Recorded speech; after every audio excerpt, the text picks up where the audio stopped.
ಗೊಂದಲಮಯವಾಗಿಲ್ಲ, ಗೊಂದಲ ಮಾಡ್ಕೊಳ್ತಾ ಇದ್ದಾರೆ. ಇದರಲ್ಲಿ ಸ್ಪಷ್ಟವಾಗಿದೆ. ಆರ್ಥಿಕ ಮತ್ತು ಸಾಮಾಜಿಕ ಶಿಕ್ಷಣ ಸಮೀಕ್ಷೆಯನ್ನು ಮಾಡ್ತಾ ಇದ್ದಾರೆ.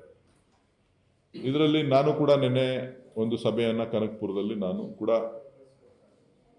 ಎಲ್ಲ ನಮ್ಮ ಸ್ಥಳೀಯ ಮುಖಂಡರುಗಳು, ಎಲ್ಲ ಜಾತಿ ಎಲ್ಲ ಧರ್ಮದವ್ರನ್ನೂ ಕೂಡ ಮುಖಂಡರುಗಳನ್ನು ಕೂಡ ಸಭೆ ಕರೆದಿದ್ದೆ. ನಾನು ಅವರಿಗೆ ಕರೆಯನ್ನು ಕೊಟ್ಟಿದ್ದೇನೆ. ಎಲ್ಲರನ್ನೂ ಕೂಡ ಇದರಲ್ಲಿ ಪಾಲ್ಗೊಂಡು ಈ ಸಮೀಕ್ಷೆನಲ್ಲಿ ನಾಳೆ ಯಾವುದೇ ರೀತಿಯಾಗಿ ನಮ್ಮ ಹೆಸರು ಬಿಟ್ಟೋಯ್ತು ಮತ್ತೊಂದಾಯಿತು ಅನ್ನೋದ್ರ ಬಗ್ಗೆ ಯಾವುದೇ ಸಮಸ್ಯೆ ಆಗದೆ ಇರೋ ರೀತಿ ನೀವು ನೋಡ್ಕೊಳ್ಳಿ ಅಂತ ಹೇಳಿ ಕರೆಯನ್ನು ಕೊಟ್ಟಿದ್ದೇನೆ. ನಾನು ತಮ್ಮ ಮುಖಾಂತರ ಎಲ್ರಿಗೂ ಮನವಿ ಮಾಡ್ತಕ್ಕಂಥದ್ದು, ಇದು ಮುಂದಿನ ಭವಿಷ್ಯಕ್ಕೆ ಒಳ್ಳೆಯದು.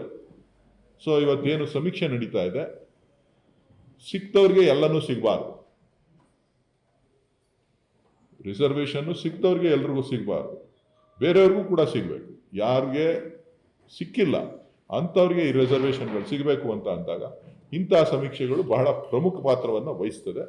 ಸೊ ಹಾಗಾಗಿ ಗ್ರಾಮೀಣ ಪ್ರದೇಶದಲ್ಲಿರ್ಬೋದು, ನಗರ ಪ್ರದೇಶದಲ್ಲಿರ್ಬೋದು, ಎಲ್ಲರೂ ಕೂಡ ಇದರಲ್ಲಿ ಭಾಗವಹಿಸಿ ಈ ಒಂದು ಸಮೀಕ್ಷೆನಲ್ಲಿ ಬೇಕಾದಂಥ ಮಾಹಿತಿಯನ್ನು ಹಂಚ್ಕೊಳ್ತಕ್ಕಂಥದ್ದು ಒಳ್ಳೆಯದು ಅಂತ ಹೇಳಿ ನಾನು ಭಾವಿಸಿದ್ದೇನೆ.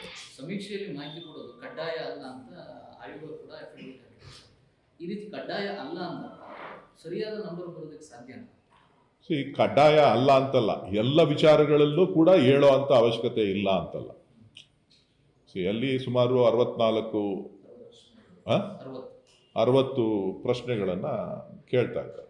60 ಪ್ರಶ್ನೆಗಳಿಗೂ ಕೂಡ ಉತ್ತರ ಎಲ್ಲದಕ್ಕೂ ಕೊಡಬೇಕು ಅಂತೇಳಿ ಬಹಳ ಪ್ರಮುಖವಾಗಿರ್ತಕ್ಕಂಥ ಕೆಲವೊಂದು ಪ್ರಶ್ನೆಗಳಿಗೆ ಮಾಹಿತಿಯನ್ನು ಏನು ಅವಶ್ಯಕತೆ ಇರ್ತಕ್ಕಂಥದ್ದನ್ನು ಕೊಟ್ಟರೆ ಸಾಕು. ಇನ್ಮಿಕ್ಕಿದ ಅವಶ್ಯಕತೆ ಇಲ್ಲದೆ ಇರೋದನ್ನು ಅವರಿಗೆ ಮನಸ್ಸಿಗೆ ನೋವಾಗ್ತಕ್ಕಂಥದ್ದು, ಅದು ಸಮಂಜಸ ಅಲ್ಲ ಅಂತಕ್ಕಂಥದ್ದು, ಬೇರೆನವರು ಡಿಸ್ಕ್ಲೋಸ್ ಮಾಡ್ಕೊಳಕ್ಕೆ ಆಗಲ್ಲ ಅಂತಕ್ಕಂಥದ್ದನ್ನು ಅದನ್ನು ಕೊಡಲಿಲ್ಲ ಅಂದರೆ ಏನು ಅವಶ್ಯಕತೆ ಇಲ್ಲ.